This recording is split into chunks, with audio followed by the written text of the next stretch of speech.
মানুষের মধ্যে একটা বিচিত্র প্রবৃত্তি থাকে, অন্য সকলের বিষয়ে, তাদের জীবনের বিষয়ে, তাদের ব্যক্তিত্বের বিষয়ে, তাদের ভবিষ্যতের বিষয়ে অনুমান করা। এটা হলো অনুচিত। কারোর অতীতকালকে দেখে লোকে ভবিষ্যৎ বলে দিতে পারেন, বর্তমানকে দেখে ভবিষ্যতের বিষয়ে অনুমান করে ফেলেন। উদাহরণ দিতে হলে বলবো, কোনো দাসকে দেখুন, ওকে দেখে লোকে বলে যে ওর ভবিষ্যৎ সেটাই হতে পারে, অনুমান করে ফেলেন। আর এই রাজাকে দেখুন, উনি তো কত সুখী হবেন, উনি তো জগতের সব থেকে অধিক সুখী মানুষ, কত সুখ সুবিধা আছে ওনার কাছে, ধারণা করে ফেলেন। তবে সত্য তো এটাই যে কারোর ব্যক্তিত্বের বিষয়ে, তাদের ভবিষ্যতের বিষয়ে আপনি পূর্ণ সত্য কখনোই বলতে পারবেন না, শুধু অনুমান করতে পারবেন। আর এই অনুমান করে সত্যি কোনো লাভ হয় না, কারণ এই কাল সেটা হলো অত্যন্ত শক্তিশালী। কালো থেকে কালোতর কয়লাকেও হিরেতে পরিণত করতে পারে, অনেক বড় বড় রাজাকেও বিদূষক বানিয়ে ফেলতে পারে এক মুহূর্তেই। তাহলে আপনি অনুমান করে কি লাভ? কি পেলেন অনুমান করে? সেই জন্য কারোর বিষয়ে কোনো অনুমান করবেন না, তার ভবিষ্যতের বিষয়ে অনুমান করতে যাবেন না, কারোর বিষয়ে কোনো ধারণা করে নেবেন না। কিছু করতে হলে ভালোবাসুন, সবার মধ্যে ভালোবাসা ছড়ান, সবার মধ্যে ধন্যাত্মক ভাব ছড়ান। এই মন প্রসন্ন হয়ে বলবে, রাধা রাধা।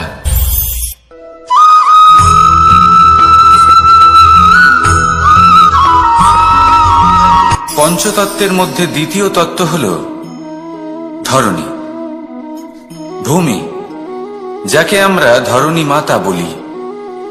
এই ধরণী ধৈর্য ধারণ করে, আর এর ওপরেই আমাদের সমগ্র সংসার নির্ভরশীল।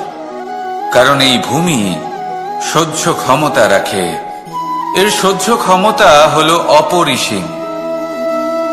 সন্তান যতই আঘাত প্রদান করুক না কেন, প্রেম পূর্বক সহ্য করে, আর তার বদলে অমূল্য রত্ন প্রদান করে। সন্তান যদি হাল চালায়, তাহলে তার বদলে তাকে অন্ন প্রদান করে। এটাই হলো ধরণী। এবার এর থেকে আমরা কি শিক্ষা পেতে পারি? এটাই যে কারোর জন্য কিছু করা বা কাউকে কিছু দেওয়া মনে কোনো কামনা ছাড়াই। আর এই কথাটা বুঝে যান, যদি কারোর জন্য কামনা না রেখে বা কোনো পাওয়ার আশা না রেখে কারোর জন্য কিছু করেন বা কারোকে কিছু দেন, যদি এটা আপনি শিখতে পারেন, তবে আপনি ভালোবাসতে শিখে গেছেন। আর সেই জন্যই এই ধরিত্রীকে মাতা বলা হয়। কারণ মাতা শুধু উনি নন যিনি গর্ভে সন্তানকে ধারণ করেন, মাতা তো উনিও যিনি জীবন বাঁচতে শেখান, যিনি জীবন বাঁচার উদাহরণ প্রদান করেন। তাহলে ধরণীর থেকে এই নিঃস্বার্থ ভাব শিখুন, নিঃস্বার্থ ভালোবাসা শিখুন, আর এই ভালোবাসার সাথেই বলুন, রাধা রাধা।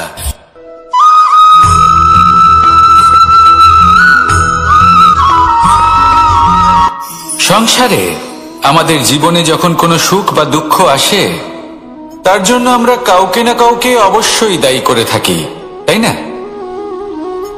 এই ব্যক্তি আমাদের সাথে এরকম কাজ করেছেন, তাই আমার সাথে এমন হলো। ওই ব্যক্তি যদি এমনটা না করতেন, তাহলে আজ আমি ওই স্থানে পৌঁছতে পারতাম। সবই আপনার দৃষ্টিভঙ্গির উপর নির্ভরশীল। আর যদি আপনার দৃষ্টিভঙ্গি এমন হয়, তাহলে তা অনুচিত। সত্যি কথা বলতে, এই সংসারে ভিন্ন ভিন্ন ধরনের মানুষ আছে। এটা আপনার উপর নির্ভর করছে কিভাবে তাদের স্বাগত জানাবেন। একবার ভাবুন, আমি আমার দুটো হাত সামনে নিয়ে এলাম, দুটো মুঠো খুলে দিলাম। দুই প্রকারের মানুষ আসবেন, কিছু না কিছু দিয়ে যাবেন। এই মুঠো যদি আমি বন্ধ করে দিই, তাহলে না কেউ আমাকে কিছু দিতে পারবে, না আমার কিছু যাবে আসবে। নিশ্চয়ই বুঝতে পারছেন এই দুই ধরনের ব্যক্তি কারা এবং তারা কি দিয়ে যান। আমি যদি নিজের মুঠো খুলে দিই, তাহলে কিছু ভালো মানুষ আসবেন, আমাকে আনন্দ, সন্তুষ্টি, জ্ঞান প্রদান করে যাবেন, ভালো অভিজ্ঞতা দিয়ে যাবেন। কোনো খারাপ ব্যক্তি যদি আসেন, তাহলে তিনিও খারাপ অভিজ্ঞতা দেবেন, যার থেকে আমি শিক্ষা লাভ করব। এই সব কিছু আমি লাভ করতে পারি। মুঠো যদি বন্ধ করে রাখি, তাহলে আমি কিছুই পাবো না। দেখুন, এই সংসারে প্রত্যেকের জীবন এইরকম। প্রত্যেকের জীবনে সবকিছুই আছে, ভালো খারাপ দুই মানুষই আছে, ভালো অভিজ্ঞতা আছে, খারাপ অভিজ্ঞতা আছে। নির্ভর করছে আপনার উপর যে আপনি কি করবেন, এনাদের স্বাগত কিভাবে জানাবেন, কার থেকে কি বুঝবেন, কি শিখতে পারবেন, আর কোন দৃষ্টিভঙ্গি নিয়ে অগ্রসর হবেন। এটাই নির্ধারণ করবে যে আপনার জীবন কেমন হবে। আসুন আমার সাথে ভালোবেসে বলুন, রাধা রাধা।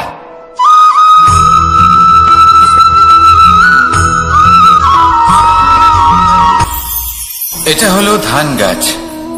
এর থেকে যে চাল উৎপন্ন হয় তা মানুষ গ্রহণ করেন।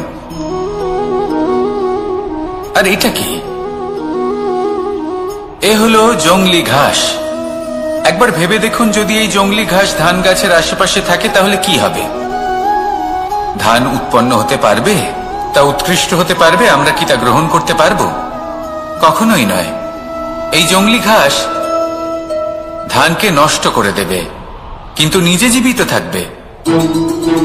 এটাই হলো আজকের শিক্ষা। এই সংসারে যদি আপনি নীতির পথে চলতে চান, উচিত কর্ম করতে চান, সংসারকে সেবা করতে চান, তাহলে জংলি ঘাসের মতো ব্যক্তিদের থেকে সবসময় দূরে থাকতে হবে। সেই ব্যক্তি যারা দুর্নীতি এবং মিথ্যা দ্বারা পরিপূর্ণ, যাদের ব্যবহার অশুভ, যাদের অনেক অশুভ গুণ রয়েছে, তারা সঠিক নয়। সেই সকল ব্যক্তি যাদের চরিত্র অত্যন্ত দুষ্ট হয়, তারা হয় শুভ চরিত্রের ব্যক্তিকে একদম নষ্ট করে দেয়, নয় নিজের মতো বানিয়ে তোলে। তাই যদি আপনি নীতির পথে চলতে চান, এই সংসারের জন্য শুভ কর্ম করতে চান, তাহলে সেই সঙ্গ লাভ করুন যে সঙ্গ জ্ঞানে পরিপূর্ণ, যাদের মধ্যে অনেক গুণ আছে, যাদের থেকে প্রতিদিন কিছু শিখতে পারবেন। এমন ব্যক্তির সাথে জীবন অতিবাহিত করুন। দুরাচারীদের থেকে দূরে থাকুন। তবেই এই মন প্রসন্ন হয়ে বলবে, রাধা রাধা।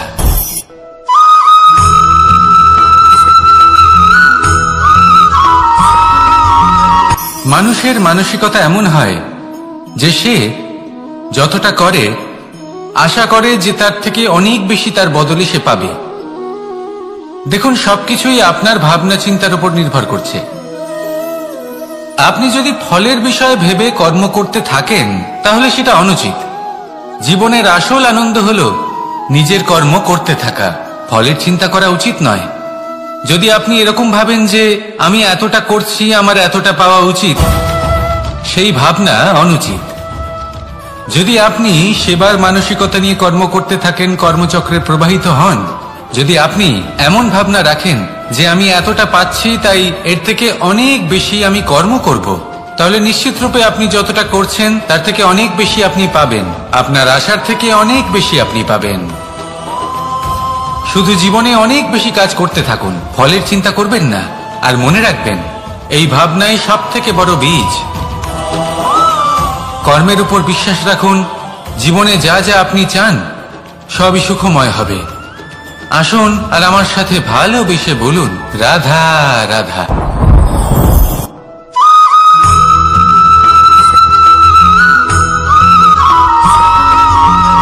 আপনি কখনো কোনো বাজকে নিজের বাসা বানাতে দেখেছেন? এই বাজ যখনই কোনো বাসা বানায় তখন উঁচু গাছের ডালে বা কোনো পর্বতের শিখরে বাসা বানায়, অনেক উচ্চতায়। আর সেখানে তার সন্তানও জন্মগ্রহণ করে। যখন এই সন্তানেরা জন্মায় তখন এই বাজ খুবই ভালোবেসে এবং খুব সাবধানে এদের পালন পোষণ করে। নিজের ঠোঁট দিয়ে তাদের ঠোঁটে খাবার পরিবেশন করে। কিন্তু যেই সেই সন্তানেরা হৃষ্টপুষ্ট হয়ে যায় এবং সেই কথা বাজ নিজে বুঝতে পেরে যায়, সেই বাজ নিজেই সেই বাসা ছিন্ন ভিন্ন করে দেয়। সেই সন্তান যাদের সবেমাত্র ডানা গজিয়েছে, কিভাবে উঠতে হয় তারা জানে না, সেই সন্তানগুলিকে উচ্চতা থেকে ঠেলে দেয়। সেই সন্তান প্রথমে ভয়ভীত হয়ে যায়। তারা সামনে মৃত্যুকে দেখতে পেয়ে ভয়ের কারণে তাদের ডানা ঝাপটাতে থাকে। আর সেই প্রক্রিয়াতেই সেই সন্তানগুলি উড়তে শুরু করে দেয়। এবার এই ঘটনায় আমরা কি শিক্ষা পেতে পারি? এটাই, যদি আপনি মাতা পিতা হন তাহলে নিজের সন্তানকে অবশ্যই স্নেহ করুন। কিন্তু তাদেরকে নিজের আঁচলের তলায় বেঁধে রাখবেন না। যদি আপনি চান আপনার সন্তান জীবনে উন্নতি করুক, তাহলে নিজের মুঠো থেকে তাদের স্বতন্ত্র করে দিন। এই সংসারে সংঘর্ষ করতে দিন। সেই সন্তান নিজেই বুঝতে পারবে যে জন্মের সময় পাওয়া ডানা কি করে ব্যবহার করতে হয়। আর আপনার চোখের সামনে আপনার সন্তান এই আকাশে উড়তে থাকবে। তাহলে আসুন আমার সাথে ভালোবেসে বলুন, রাধা রাধা।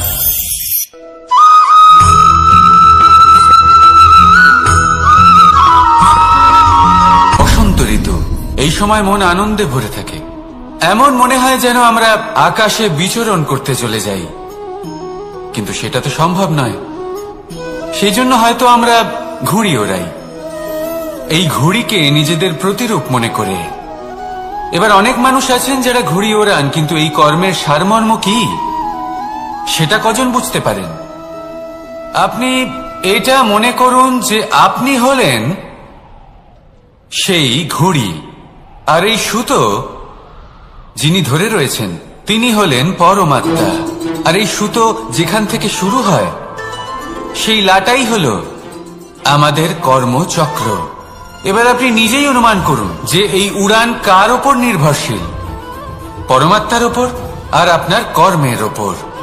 যদি পরমাত্মা আপনার হাত ধরে থাকেন, আপনার সাথে থাকেন, যদি আপনি শুভ কর্ম করতে থাকেন, আপনি এই আকাশে উড়তে থাকবেন। কিন্তু কোথাও যদি পরমাত্মার সাথে এই বন্ধন ছিন্ন হয়, আপনার কর্মচক্র খারাপ হয়ে যায় বা থেমে যায়, তাহলে আপনার এই ঘুড়ি কেটে যাবে আর দূরে কোনো গাছের ডালে গিয়ে আটকে যাবে।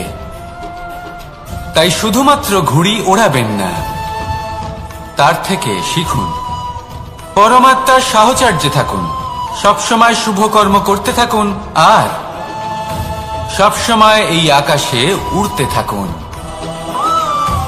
আসুন আর আমার সাথে ভালোবেসে বলুন, রাধা।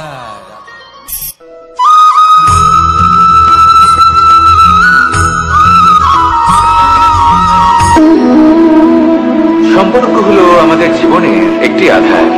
কিছু সম্পর্ক এমন যে আমরা জন্মসূত্রে লাভ করি, যেমন পরিবার, মা বাবা। কিছু সম্পর্ক আছে যে আমরা জীবনে অর্জন করে থাকি, তা সে প্রেমের হোক, স্নেহের হোক বা বন্ধুত্বের। এই সকল সম্পর্ক লাভ করার বা গড়ে তোলার 5টি ধাপ রয়েছে। প্রথম ধাপ, কোনো ব্যক্তির সাথে আলাপ হওয়া, তার সাথে কথা বলা বা তাকে দেখা। দ্বিতীয় ধাপ, সে ব্যক্তিকে আমাদের ভালো লাগা। তৃতীয় ধাপ, আমাদের এটা চাইতে শুরু করা যে জীবনে এই ব্যক্তি যেন আমাদের বন্ধু হন, আমাদের জীবনে থাকে, বা আমাদের কাউকে ভালোবেসে ফেলা। আর এটা আমাদের ভাবা বা চাওয়া যে সেই ব্যক্তি যেন আজীবন আমার সাথে থাকেন, আমার জীবনে আমার সাথী হয়ে। চতুর্থ ধাপ, লাভ করা। এবার এই ধাপটি অনেক মানুষের পক্ষেই খুবই সরল হয়, বড়ই সরলভাবে নিজেদের সঙ্গীকে লাভ করে থাকে। কিছু মানুষের জন্য এই ধাপ অত্যন্ত কঠিন হয়ে থাকে। অনেক প্রতিকূল পরিস্থিতির উপর জয়লাভ করে তারা সঙ্গীকে লাভ করেন, কিন্তু লাভ অবশ্যই করেন। এরপরে আসে পঞ্চম, অন্তিম এবং সব থেকে গুরুত্বপূর্ণ ধাপ। সেটা হলো সেই সম্পর্ক পালন করা। এটা হলো এমন এক বিষয় যা প্রত্যেক মানুষের শেখা উচিত।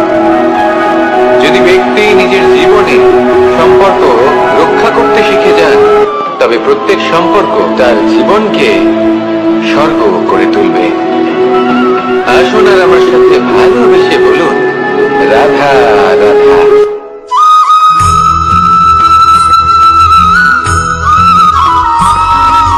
জীবনে যখন কোনো ব্যক্তি নিজের লক্ষ্য প্রাপ্তির জন্য নিরন্তর পরিশ্রম করতে থাকেন, চেষ্টা করতে থাকেন, তখন তিনি কষ্ট অনুভব করেন। কখনো শারীরিক কষ্ট, কখনো মানসিক কষ্ট। এবার উনি এটা ভাবতে থাকেন যে আমি কি উচিত করছি নাকি অনুচিত করছি। কারণ অন্যদিকে এমন একজন ব্যক্তিও আছেন যিনি একদমই পরিশ্রম চেষ্টা করছেন না। তিনি মদিরা পান করেন, বিলাসিতায় জীবন কাটান, অলস প্রকৃতির হয়ে ওঠেন, নিদ্রাতে বিলীন হয়ে থাকেন আর ভাবেন যে তিনি সুখ লাভ করছেন। কিন্তু এরকম কেন হয়? কারণ যখন আমরা সৎ পথে থাকি, উচিত পথে চলি, লক্ষ্য প্রাপ্ত করার জন্য চেষ্টা করতে থাকি, তখন আমাদের ভেতরে থাকা নেতিবাচক শক্তি এবং পাপ এই দেহকে ত্যাগ করে দেয়। আর এই অনুভূতিটাই আমাদের দুঃখের অনুভূতি দেয়, কষ্ট দেয়। এবার সেখানে যদি আমরা কুপথে চলি, অনুচিত পথে চলতে থাকি, তাহলে আমাদের ভেতরে থাকা পুণ্য এবং ধনাত্মক শক্তি আমাদের দেহ ত্যাগ করে দেয়। আর এই অনুভূতির কারণেই আমরা সুখ অনুভব করি। কিন্তু কখনো ভাববেন যে এই সুখ বেশি সময় পর্যন্ত থাকে না। সেই জন্য সবসময় মনে রাখবেন, যদি আপনি জানেন যে এটাই আপনার লক্ষ্য, এটাই উচিত পথ, শুভ পথ, তাতে নিরন্তরভাবে এগিয়ে যেতে চেষ্টা করতে থাকুন। এই কষ্ট আপনাকে সুখের পরাকাষ্ঠায় কখন পৌঁছে দেবে তা আপনি জানতেই পারবেন না। আসুন আমার সাথে ভালোবেসে বলুন, রাধা রাধা।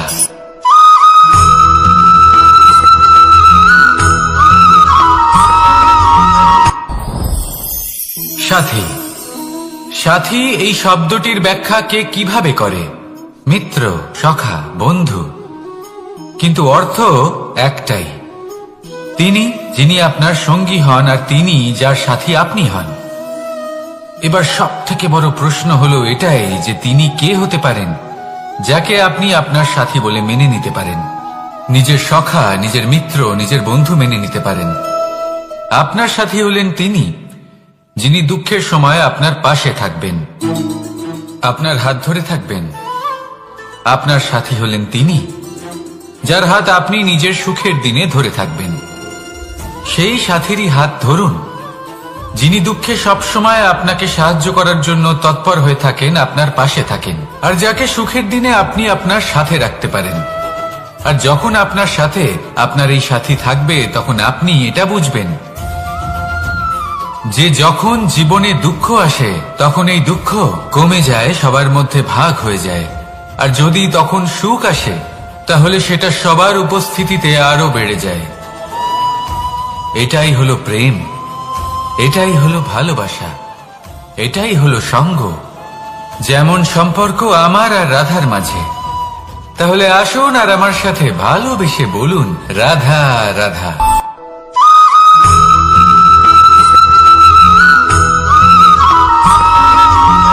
এই সংসারে প্রত্যেক মানুষ এটাই চান যে তিনি যেন ধনবান হন, আর্থিক অবস্থা তার ভালো থাকে, ওনার বাড়িতে লক্ষ্মীর আগমন হয়।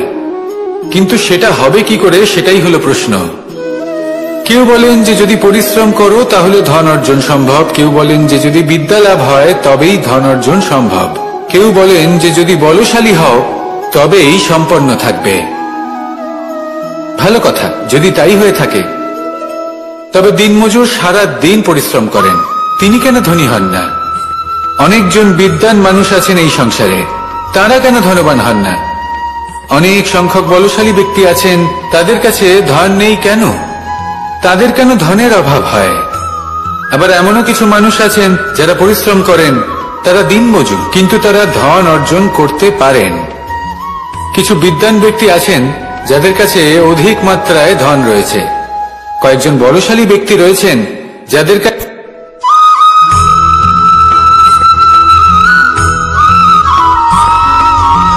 পঞ্চতত্ত্বের মধ্যে দ্বিতীয় তত্ত্ব হল ধরণী, ভূমি, যাকে আমরা ধরণী মাতা বলি। এই ধরণী ধৈর্য ধারণ করে, আর এর ওপরেই আমাদের সমগ্র সংসার নির্ভরশীল। কারণ এই ভূমি সহ্য ক্ষমতা রাখে, এর সহ্য ক্ষমতা হল অপরিসীম। সন্তান যতই আঘাত প্রদান করুক না কেন, প্রেম পূর্বক সহ্য করে, আর তার বদলে অমূল্য রত্ন প্রদান করে।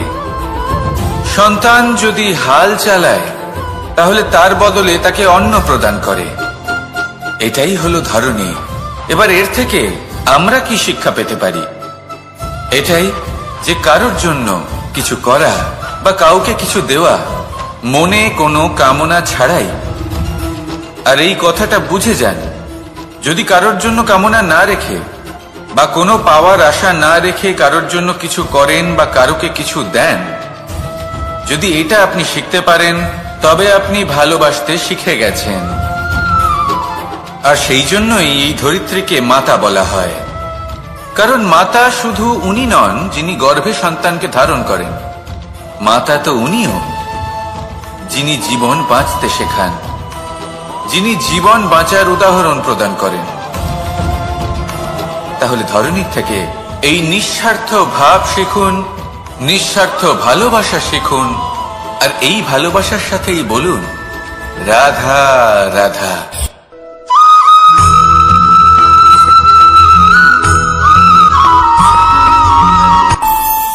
আমাদের মনে যখন কোনো প্রশ্ন ওঠে, কোনো দ্বন্দ্ব জাগে, তখন আমরা যাই আমাদের গুরুর কাছে, আমাদের আরাধ্যের কাছে গিয়ে জিজ্ঞেস করি। এইভাবেই একদিন আমি পৌঁছলাম আমার আরাধ্যের কাছে, আমার মহাদেবের কাছে, আর ওনাকে প্রশ্ন করলাম যে মহাদেব, জীবনে আনন্দ পাওয়ার, উৎসব পালনের, প্রেম ভাগ করে নেবার, জীবনকে উপভোগ করে নেওয়ার সর্বশ্রেষ্ঠ সময় কোনটা? মহাদেব হাসলেন আর উনি বললেন, জীবনে উৎসব পালনের সব থেকে শ্রেষ্ঠ দিন হল মৃত্যুর ঠিক আগের দিনটা।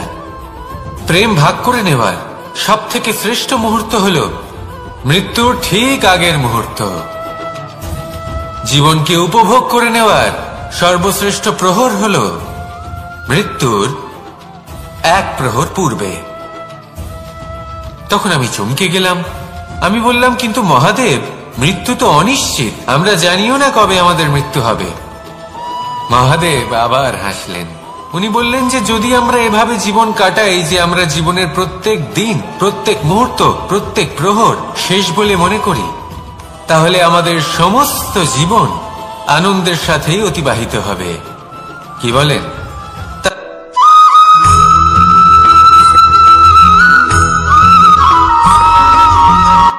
সংসারে আমাদের জীবনে যখন কোনো সুখ বা দুঃখ আসে, তার জন্য আমরা কাউকে না কাউকে অবশ্যই দায়ী করে থাকি, তাই না? এই ব্যক্তি আমাদের সাথে এরকম কাজ করেছেন, তাই আমার সাথে এমন হলো। ওই ব্যক্তি যদি এমনটা না করতেন, তাহলে আজ আমি ওই স্থানে পৌঁছতে পারতাম। সবই আপনার দৃষ্টিভঙ্গির উপর নির্ভরশীল, আর যদি আপনার দৃষ্টিভঙ্গি এমন হয়, তাহলে তা অনুচিত। সত্যি কথা বলতে, এই সংসারে ভিন্ন ভিন্ন ধরনের মানুষ আছে। এটা আপনার উপর নির্ভর করছে কিভাবে তাদের স্বাগত জানাবেন।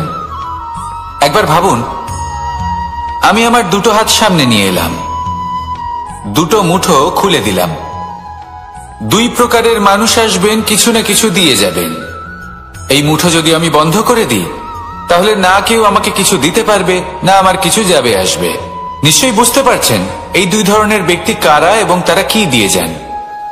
আমি যদি নিজের মুঠো খুলে দিই, তাহলে কিছু ভালো মানুষ আসবেন, আমাকে আনন্দ, সন্তুষ্টি, জ্ঞান প্রদান করে যাবেন, ভালো অভিজ্ঞতা দিয়ে যাবেন। কোনো খারাপ ব্যক্তি যদি আসেন, তাহলে তিনিও খারাপ অভিজ্ঞতা দেবেন, যার থেকে আমি শিক্ষা লাভ করব। এই সব কিছু আমি লাভ করতে পারি। মুঠো যদি বন্ধ করে রাখি, তাহলে আমি কিছুই পাবো না। দেখুন, এই সংসারে প্রত্যেকের জীবনে এইরকম। প্রত্যেকের জীবনে সবকিছুই আছে, ভালো খারাপ দুই মানুষই আছে, ভালো অভিজ্ঞতা আছে, খারাপ অভিজ্ঞতা আছে। নির্ভর করছে আপনার উপর যে আপনি কি করবেন, এনাদের স্বাগত কিভাবে জানাবেন, কার থেকে কি বুঝবেন, কি শিখতে পারবেন, আর কোন দৃষ্টিভঙ্গি নিয়ে অগ্রসর হবেন। এটাই নির্ধারণ করবে যে আপনার জীবন কেমন হবে।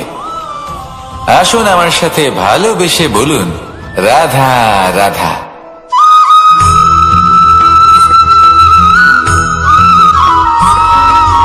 জীবনে অগ্রসর হওয়ার জন্য আমাদের কাকে প্রয়োজন হয়? মাতা পিতা, বন্ধু, প্রেম, সাহায্য, অর্থ, পরিশ্রম, আশা। ভিন্ন ভিন্ন মানুষ ভিন্ন ভিন্ন বিকল্প চয়ন করে।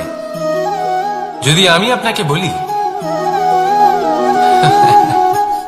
তাহলে জয় আর পরাজয়ের মন্ত্র দুটো শব্দের উপর নির্ভর করে, মেনে নেওয়া আর দৃঢ় হওয়া।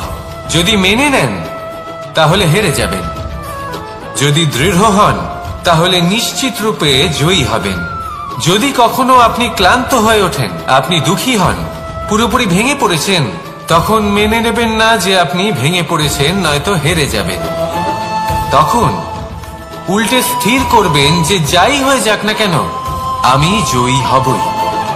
আর আপনি দেখবেন যে জয় নিশ্চিত রূপে আপনার কাছেই আসবে। তাহলে এই কথা মনে রাখবেন আর আমার সাথে ভালোবেসে বলবেন, রাধা রাধা।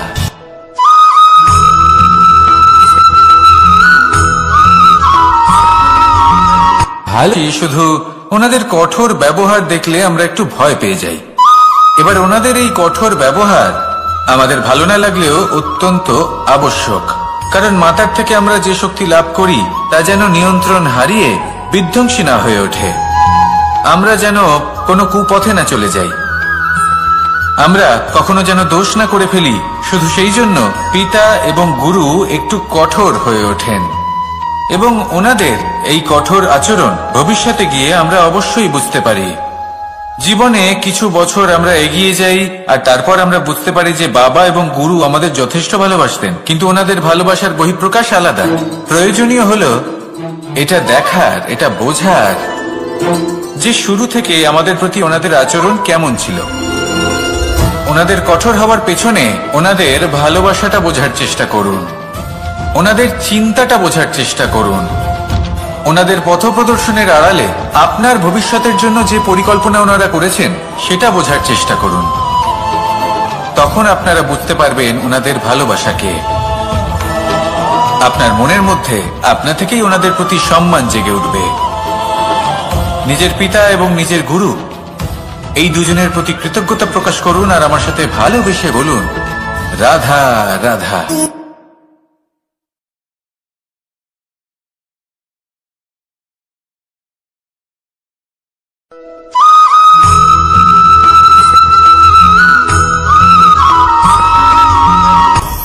আপনি কখনো পর্বতের শিখরে উঠেছেন?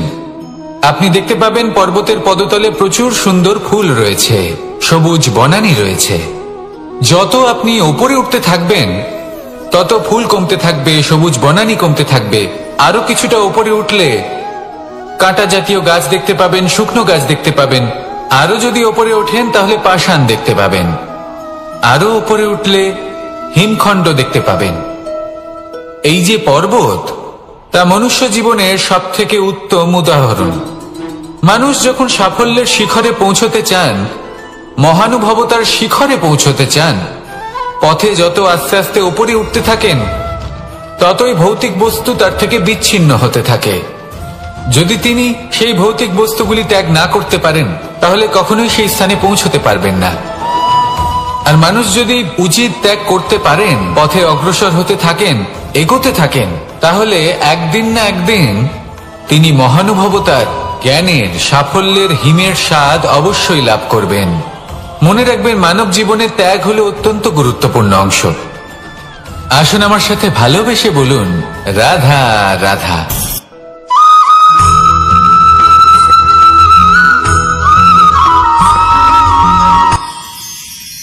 মানুষ তার জীবনে দুই ধরনের পরিস্থিতিকে খুব ভয় পায়। এক, কোনো কারণবশত কারোর সামনে নত হওয়া। দুই, কোনো কারণে নিজের চরিত্র থেকে, নিজের মূল্যবোধ থেকে বিচ্যুত হওয়া। এবার কেন হয় এরকম যে কথায় কথায় কারোর সামনে নত হতে হয়? কেন বারংবার নিজের চরিত্র থেকে চ্যুত হতে হয়? এরকম কেন হয়? এটা তখনই হয় যখন আমাদের শিক্ষা এবং মূল্যবোধের অভাব থাকে।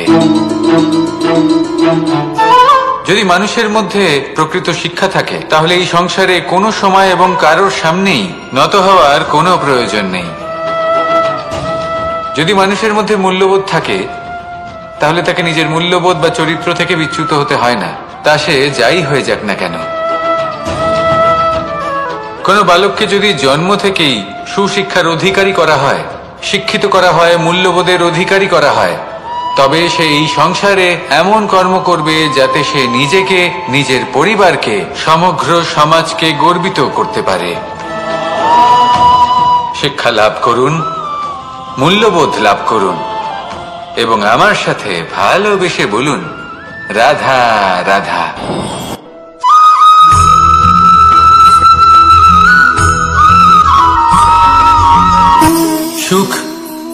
দুঃখ এবং শক্তি। এই তিন হলো এই সংসারের ত্রিদেবের মতো। আমাদের জীবনে যা কিছু ঘটছে এই তিনটির ভিত্তির উপরেই হচ্ছে। আসলে এই সংসারের একটা নিয়ম আছে, যখনই আপনি কিছু লাভ করেন এই সংসার আপনার পরীক্ষা নেয়। এটা জানার জন্য আপনার পরীক্ষা নেয় যে আপনি যা কিছুই লাভ করেছেন আপনি কি আদৌ সেটার যোগ্য কিনা। ঠিক সেইভাবেই এই সুখ, দুঃখ এবং শক্তি আপনার পরীক্ষা নিয়ে থাকে। যখন সুখ আসে তখন সে আপনার পরীক্ষা নেয় যে আপনার মধ্যে অহংবোধ জাগ্রত হয়নি তো। যদি অহংবোধ চলে আসে তাহলে সুখ সেখানেই সঙ্গ ত্যাগ করে। দুঃখ আপনার ধৈর্যের পরীক্ষা নিতে থাকে, আর যদি আপনার মধ্যে ধৈর্য না থাকে তাহলে এটা আপনাকে আরো বেশি দুঃখের গভীর অন্ধকারে ঠেলে দেবে। সেখানে শক্তি পরীক্ষা নেয় আপনার বিনম্রতার। যদি আপনি বিনম্র না হন তাহলে হয় এই শক্তি আপনার সঙ্গ ত্যাগ করবে, নয় এই শক্তি বিনম্রতার অভাবে আপনার পতনের কারণ হতে পারে। এই সংসারে যে কোনো ব্যক্তি যিনি এই পরীক্ষায় উত্তীর্ণ হয়ে থাকেন এই জীবনে তিনি সাফল্য লাভ করেন। আসুন আমার সাথে ভালোবেসে বলুন, রাধা রাধা।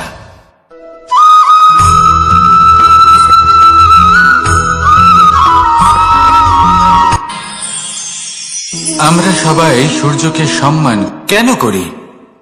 কারণ আমরা জানি যে সন্ধেবেলা যখন সূর্যাস্ত হবে তখন শুধুমাত্র অন্ধকার বাকি থাকবে। ঠিক কিছুটা এরকমই হয় আমাদের মাতা পিতাও, যিনি আমাদের জন্ম দেন, আমাদের ভরণ পোষণ করেন, আমাদের বড় করেন, আমাদের প্রেম প্রদান করেন। কখনো কখনো তাদের মুখ থেকে কটু কথা নিঃসৃত হয়, আমাদের দুঃখ হয়, কিন্তু তখন আমাদের এটা বোঝা উচিত এগুলি নিঃসৃত হচ্ছে আমাদেরই মঙ্গলের জন্য।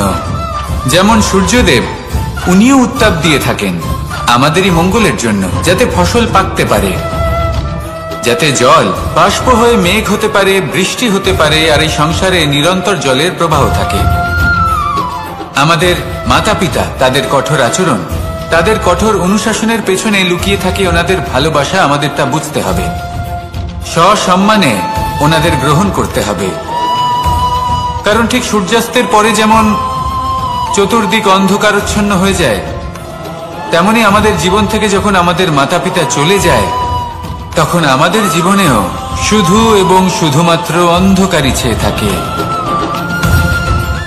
সেই জন্য নিজের মাতা পিতাকে সম্মান করুন, ওনাদের ভালোবাসা প্রদান করুন।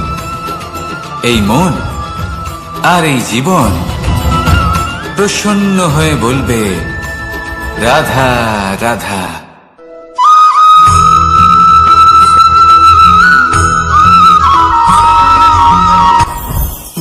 জীবনে কিছু শেখা অত্যন্ত গুরুত্বপূর্ণ। এবার কি কি শিখতে হবে সেই সব শেখানোর জন্য অনেক শিক্ষক রয়েছেন, কিন্তু কি শিখবেন না আর কি করবেন না এটা আমাদের নিজের অভিজ্ঞতা দিয়ে শিখতে হয়। কিন্তু তার মানে এটা নয় যে যদি আপনাকে শিখতে হয় যে আগুনের তাপ কতটা, আপনাকে আগুনের মধ্যে হাত দিতে হবে। না, অন্য কারোর অভিজ্ঞতা দ্বারাও শিখতে পারেন। প্রশ্ন শুধুমাত্র একটাই যে আপনি কি শিখতে চান নাকি চান না। যদি আপনি এটাই ভাবেন যে আমি শুধুই নিজের অভিজ্ঞতা দ্বারাই শিখতে চাই, তাহলে জীবনকাল ছোট মনে হবে, অনেক কিছুই শিখতে পারবেন না। তাই নিজের সাথে সাথে বড়দের অভিজ্ঞতা দ্বারাও শেখা শুরু করে দিন। এই সংসারের অভিজ্ঞতা দ্বারা শিখতে শুরু করে দিন।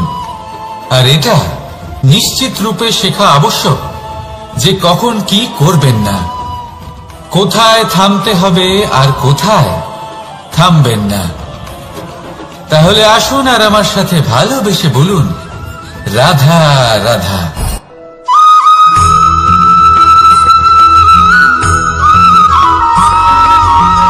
এই সংসারে সব থেকে বেশি কোমল বস্তু হলো রেশম।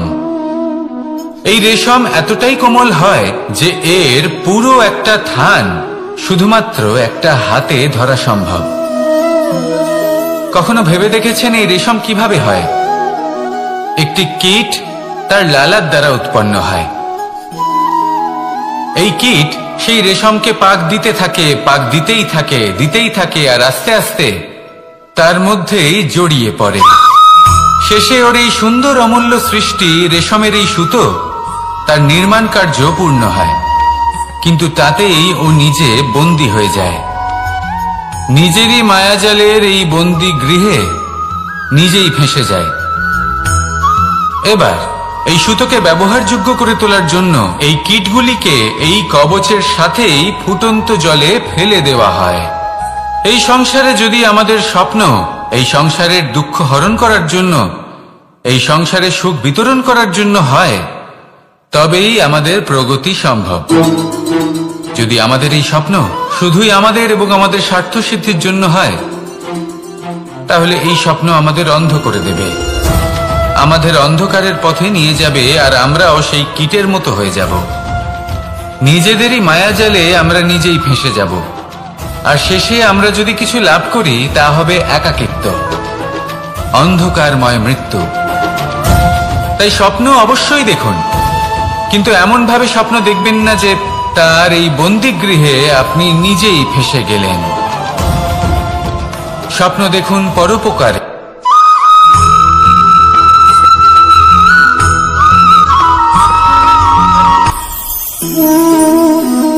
শক্তি এক অত্যন্ত বিচিত্র বস্তু, বা বলতে পারেন অনুভূতি।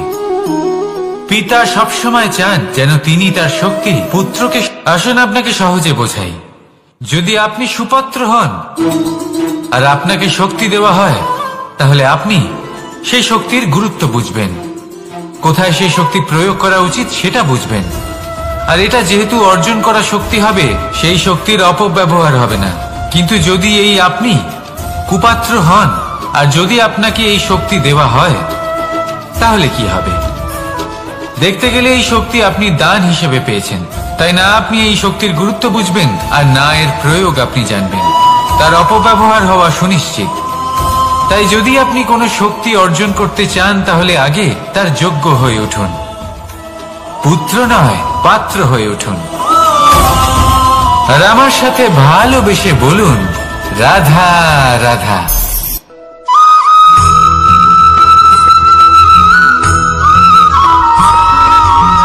এই সংসারে প্রত্যেক মানুষ এটাই চান যে তিনি যেন ধনবান হন, আর্থিক অবস্থা তার ভালো থাকে, ওনার বাড়িতে লক্ষ্মীর আগমন হয়। কিন্তু সেটা হবে কি করে, সেটাই হলো প্রশ্ন। কেউ বলেন যে যদি পরিশ্রম করো তাহলে ধন অর্জন সম্ভব, কেউ বলেন যে যদি বিদ্যা লাভ হয় তবেই ধন অর্জন সম্ভব, কেউ বলেন যে যদি বলশালী হও তবেই সম্পন্ন থাকবে। ভালো কথা, যদি তাই হয়ে থাকে, তবে দিনমজুর সারা দিন পরিশ্রম করেন, তিনি কেন ধনী হন না? অনেকজন বিদ্বান মানুষ আছেন এই সংসারে, তারা কেন ধনবান হন না? অনেক সংখ্যক বলশালী ব্যক্তি আছেন, তাদের কাছে ধন নেই কেন? তাদের কেন ধনের অভাব হয়? আবার এমনও কিছু মানুষ আছেন যারা পরিশ্রম করেন, তারা দিনমজুর, কিন্তু তারা ধন অর্জন করতে পারেন। কিছু বিদ্বান ব্যক্তি আছেন যাদের কাছে অধিক মাত্রায় ধন রয়েছে, কয়েকজন বলশালী ব্যক্তি রয়েছেন যাদের কাছে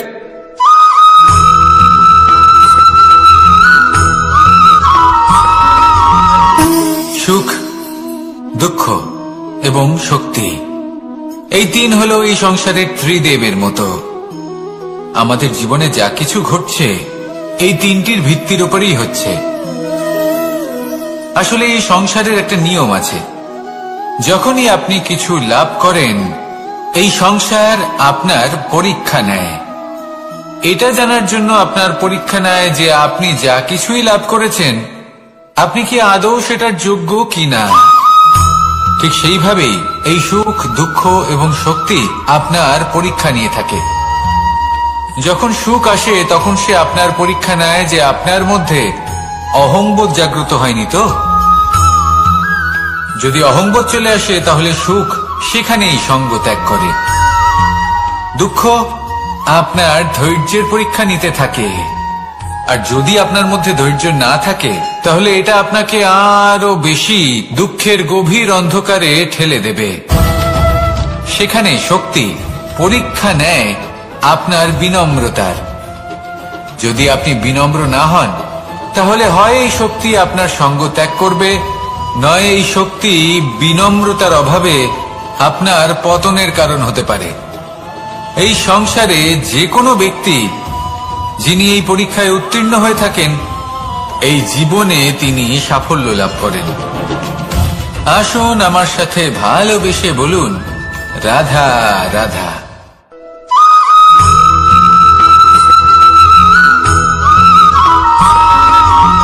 পঞ্চতত্ত্বের মধ্যে দ্বিতীয় তত্ত্ব হল ধরণী, ভূমি, যাকে আমরা ধরণী মাতা বলি।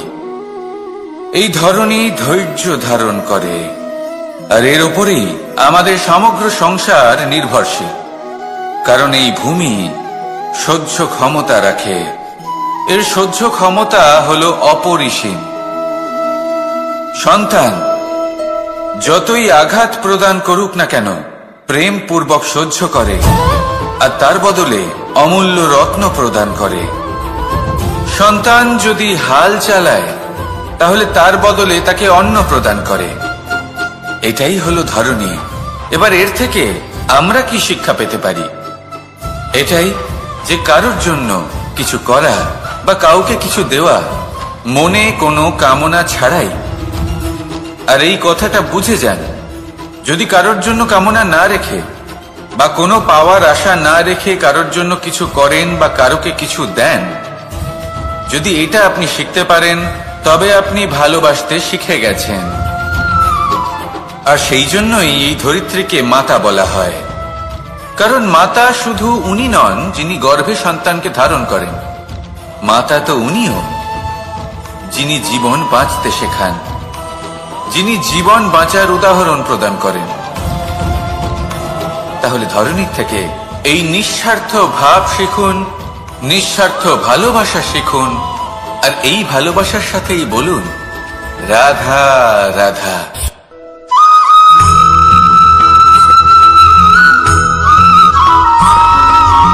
মানুষ জন্মগ্রহণ করে, তার সাথে ভয়েরও জন্ম হয়। ছোটবেলা থেকেই আমাদের মনে কোনো না কোনো প্রকারের ভয় থেকেই যায়।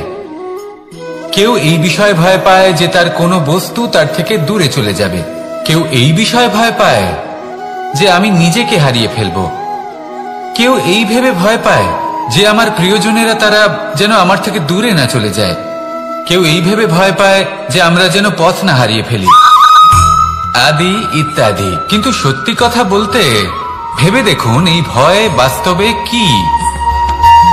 শুধুই একটা মনস্থিতি, আর কিছুই নয়। যা কিছু আপনি জীবনে পেয়েছেন তা একদিন আপনাকে হারাতে হবে। এই জীবন হলো আপনারই, কিন্তু তাও একদিন সমাপ্ত হবে। তাই ভয় পেয়ে কি লাভ? এই ভয় শুধু আপনাকে জীবন যাপন করা থেকে বাধা দিচ্ছে, আর কিচ্ছু নয়। পথ হারিয়ে ফেললেই বুঝতে পারবেন যে নতুন পথ কিভাবে বানাতে হয়। কিছু মানুষকে জীবন থেকে হারালে তবেই আপনি বুঝবেন যে আপনার আপনজনকে। এই ভয়ের কারণে ভীত হয়ে থাকবেন না। এই তারা নক্ষত্র অন্ধকারের অভাবে গুরুত্ব হারায়। শিবকেও মহাদেব হবার জন্য বিষপান করতে হয়েছিল। প্রত্যেক পরিস্থিতি, প্রত্যেক সাফল্য আপনার পরীক্ষা নেবে, তাতে উত্তীর্ণ হওয়া হলো আপনার কর্ম। যখনই আপনি ভয় পাবেন বা সংকটের সম্মুখীন হবেন, তখন সাহসের সাথে তার সম্মুখীন হন। মনে রাখবেন, যে সম্মুখীন হতে জানে, সাফল্য তার সাথে সবসময় থাকে। আসুন আর আমার সাথে ভালোবেসে বলুন, রাধা রাধা।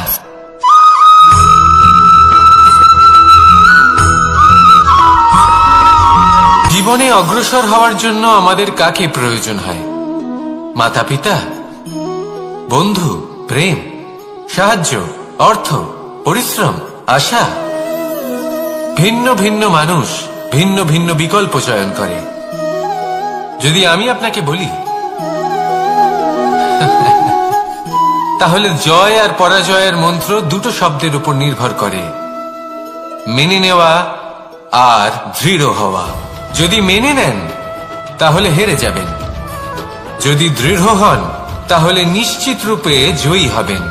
যদি কখনো আপনি ক্লান্ত হয়ে ওঠেন, আপনি দুঃখী হন, পুরোপুরি ভেঙে পড়েছেন, তখন মেনে নেবেন না যে আপনি ভেঙে পড়েছেন, নয়তো হেরে যাবেন। তখন উল্টে স্থির করবেন যে যাই হয়ে যাক না কেন আমি জয়ী হবই। আর আপনি দেখবেন যে জয় নিশ্চিত রূপে আপনার কাছেই আসবে। তাহলে এই কথা মনে রাখবেন আর আমার সাথে ভালোবেসে বলবেন, রাধা রাধা।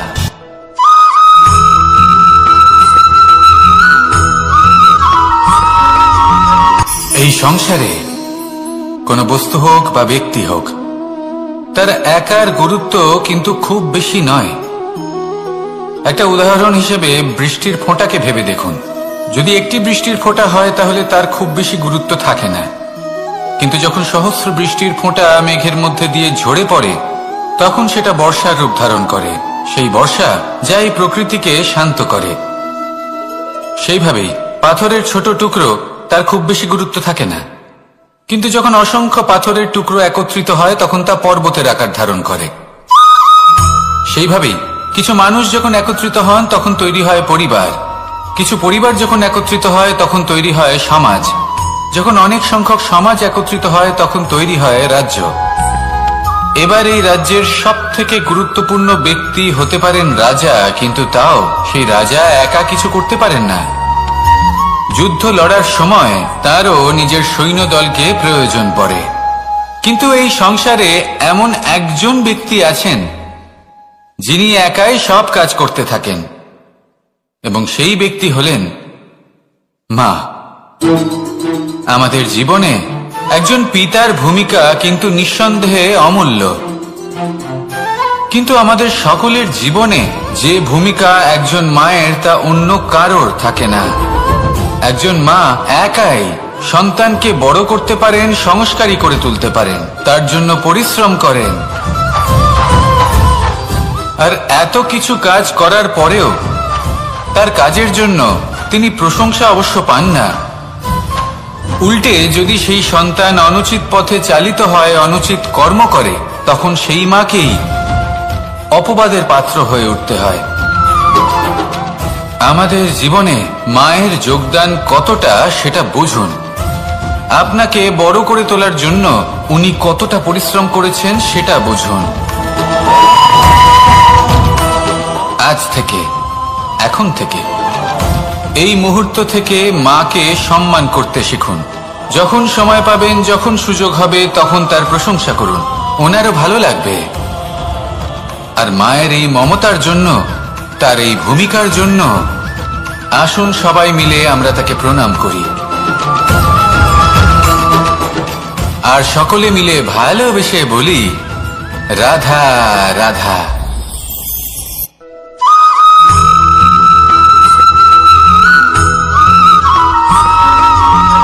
এই সংসারের সব থেকে গুরুত্বপূর্ণ তত্ত্ব কোনটা?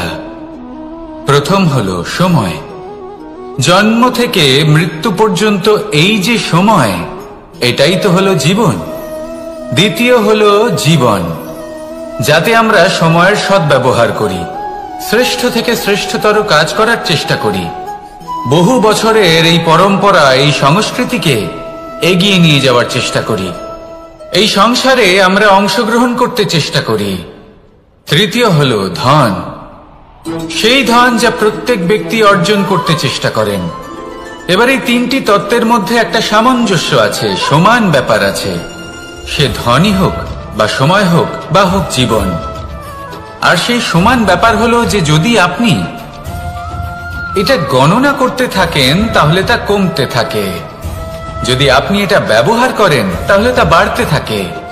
একে সংগঠিত করে রাখতে চেষ্টা করলে এ হাত থেকে ফসকে যায়, কিন্তু যদি আপনি একে সামলে রাখতে শিখে যান তাহলে এমন কাজ করবেন যাতে সংসারের সাথে সাথে পরবর্তী প্রজন্ম লাভবান হবে। যদি কিছু শিখতে চান তাহলে সামলাতে শিখুন, গণনা করা বা সংগঠিত করা নয়। আসুন আর আমার সাথে ভালোবেসে বলুন, রাধা রাধা।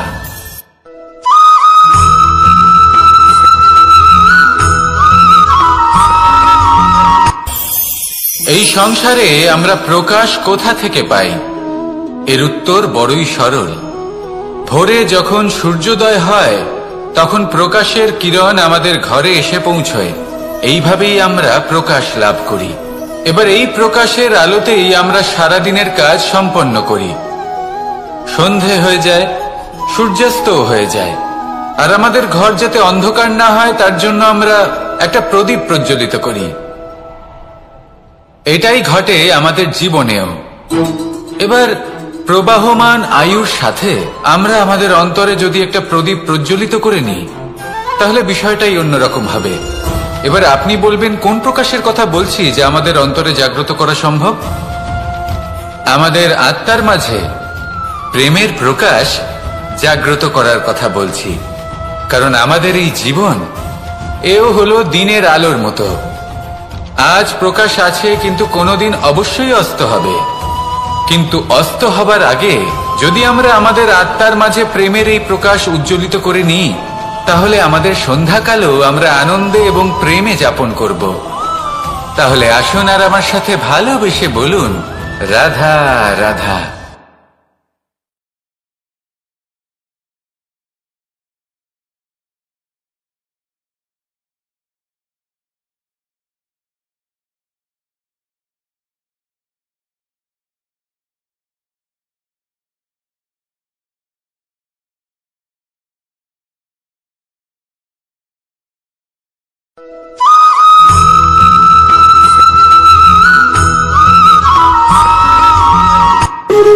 যখন মানুষের মৃত্যু হয় তখন কি হয়? অনেক সংখ্যক মানুষ শোক পালন করতে চলে আসেন। যে ব্যক্তি মৃত্যু লাভ করেছেন তার অনেক বস্তু থাকে যেগুলো তার প্রিয়, যেগুলো তিনি ব্যবহার করেছেন। তার শয্যা, তার বস্ত্র, তার আভূষণ সবকিছু তার থেকে বিচ্ছিন্ন করা হয় এবং খালি হাতে তাকে শ্মশানের উদ্দেশ্যে রওনা করা হয়। আমি আপনাকে এই প্রশ্ন করতে চাই, আপনি এই সংসারে কি অর্জন করেছেন? ধন সম্পত্তি, বস্ত্র, আভূষণ, এই সব কিছু যে আপনি অর্জন করেছেন, আপনার মৃত্যুর পরে তা আপনার থেকে দূর হয়ে যাবে। এর উত্তর হলো একটাই, আপনার কর্ম। শুধু সেটাই আছে যে একান্ত আপনার, আর শুধু সেটাই এই সংসার থেকে চলে যাওয়ার পরেও সংসারেই জীবিত থাকবে।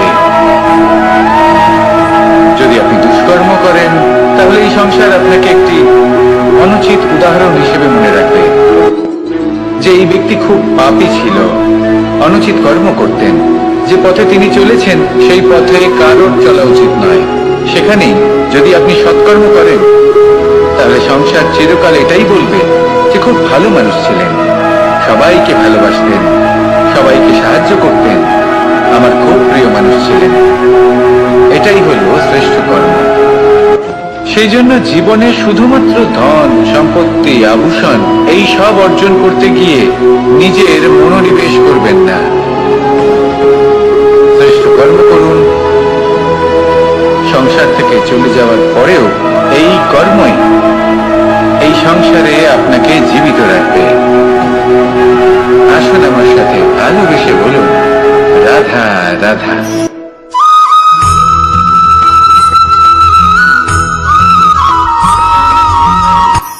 এই সংসারে সাফল্য লাভ করার জন্য জ্ঞানের প্রয়োজন হয়, পরিশ্রমের প্রয়োজন হয়, দৃঢ় নিষ্ঠার প্রয়োজন হয়, নিরন্তর চেষ্টা করা প্রয়োজনীয়।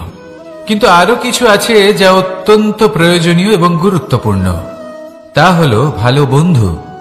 তাদের থাকা অত্যন্ত প্রয়োজনীয়। যদি ভালো বন্ধু থাকে, তাহলে সময় এলে তারা ঢাল হয়ে আপনাকে সুরক্ষা করবেন। সময় এলে অস্ত্রের মতো শত্রুকে সংহারও করবেন। যদি তিনি জ্ঞানী হন, তাদের মধ্যে সদ্গুণ থাকে, তাহলে এই সব গুণ আপনার মধ্যেও প্রবেশ করবে। তাহলে সাফল্যের জন্য ভালো বন্ধু পাওয়া অত্যন্ত প্রয়োজনীয়। কিন্তু শুধু বন্ধু কেন, ভালো শত্রুও থাকা প্রয়োজনীয়। এবার আপনি ভাববেন, এ আমি কি বললাম? যদি আপনার জীবনেও ভালো অর্থাৎ শক্তিশালী শত্রু থাকে, তাহলে আপনিও শক্তিশালী হতে থাকবেন। এই শত্রু আপনাকে প্রেরিত করবে আরো বেশি শক্তিশালী হয়ে ওঠার। কখনো কোনো হরিণকে দেখুন, তীব্র গতিতে দৌড়তে থাকে। কেন তীব্র গতিতে দৌড়য়? এই কারণে নয় যে কোথাও তার জন্য মধুর ঘাস অপেক্ষা করে রয়েছে, না। সে এই কারণে তীব্র গতিতে দৌড়য় কারণ সেটা না করলে তার পেছনে একটি সিংহ আছে যে ওকে নিজের ভোজন করে ফেলবে। তাই জীবনে বিপদ, সংকট এই সবকিছুও হলো অত্যন্ত গুরুত্বপূর্ণ। তার সম্মুখীন হতে শিখুন আর আমার সাথে ভালোবেসে বলুন, রাধা রাধা।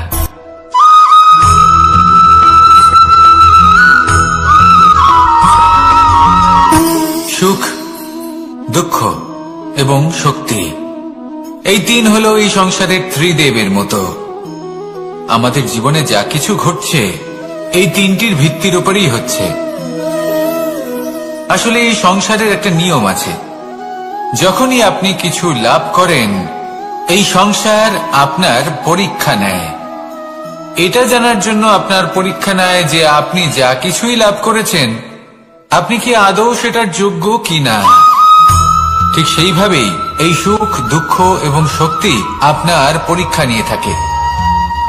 যখন সুখ আসে তখন সে আপনার পরীক্ষা নেয় যে আপনার মধ্যে অহংবোধ জাগ্রত হয়নি তো।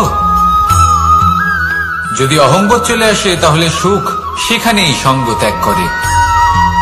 দুঃখ আপনার ধৈর্যের পরীক্ষা নিতে থাকে, আর যদি আপনার মধ্যে ধৈর্য না থাকে তাহলে এটা আপনাকে আরো বেশি দুঃখের গভীর অন্ধকারে ঠেলে দেবে।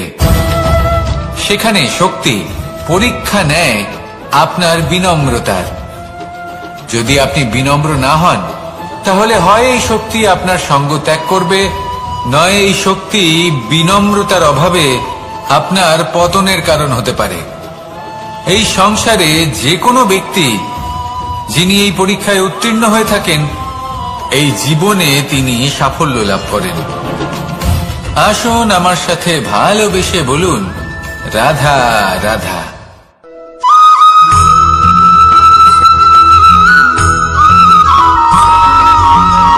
পুরুষার্থ। শাস্ত্রে 4 ধরনের পুরুষার্থের কথা বলা হয়েছে। প্রথম হলো ধর্ম। আপনি কি জানেন এই ধর্ম আসলে কি? আপনার কি মনে হয় ধর্ম আসলে কি? কোনো বিশেষ ঈশ্বরকে মানাই কি ধর্ম বলা হয়? নাকি কোনো বিশেষ রীতি পালন করাই হলো ধর্ম? নাকি কোনো বিশেষ সাহিত্যকে সর্বশ্রেষ্ঠ মনে করাই হলো ধর্ম? না, ধর্ম হলো সেটা যাকে ধারণ করা যেতে পারে। আর ধারণ শুধু সেটাই করা যায় যা পবিত্র। পবিত্র শুধু তাকেই বলা হয় যা নিঃস্বার্থ, যার মধ্যে শাসন করার কোনো ইচ্ছে নেই, যা সরলভাবেই প্রবাহমান, জল এবং বায়ুর মতো। যখন কোনো ব্যক্তি ধর্মকে ধারণ করেন এবং সেই ধর্ম সেই ব্যক্তিকে রক্ষা করে তখন তাকে ধর্ম বলা হয়। ধর্ম যা রক্ষা করে অহংকার থেকে, খারাপ চিন্তার হাত থেকে। সেই জন্য পুরুষার্থ গড়ে তোলার আগে, ধর্ম পালন করার আগে ধর্মের প্রকৃত অর্থ কি সেটা বুঝে নিন। এটা জেনে রাখুন যে সমস্ত ধর্মের আধার, সমস্ত ধর্মের ভিত শুধুমাত্র ভালোবাসা। আসুন আর এই ভালোবাসার সাথেই বলুন, রাধা রাধা।